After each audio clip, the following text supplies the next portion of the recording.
What's up guys, Lucas Callahan here, and today we are going to be learning whirlwinds. Here's a quick example of that trick.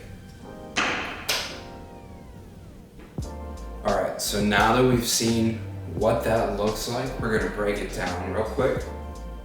So you're going to want to know two tricks for the whirlwind. You need to know earth turn as well as Ken flip. Now the earth turn for the whirlwind is just a little bit different.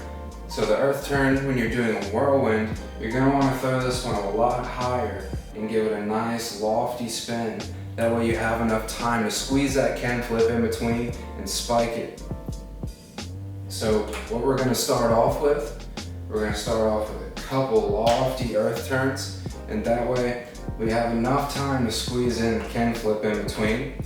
So once you've got a few of those earth turns down, we're going to move on to the Ken flip. And I like to practice these separately, that way you're set up for better success. So the whirlwind grip is a bit different.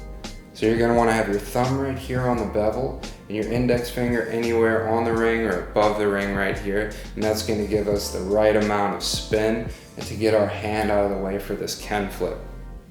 Now my favorite way to learn the Ken flip for whirlwinds, we're going to take the tama in our left hand and the Ken in our right hand, and you can swap this if you're left-handed.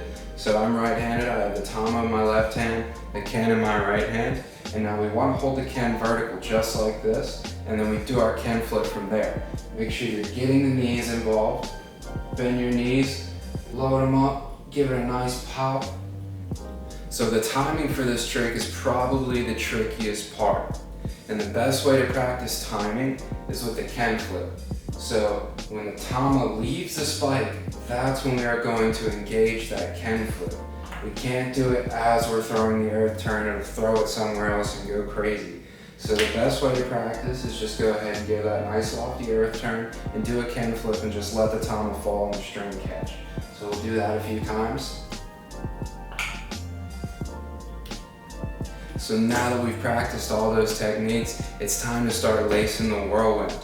So when you're trying this for the first couple of times, it's going to be really intimidating and it's going to be pretty hard to time these.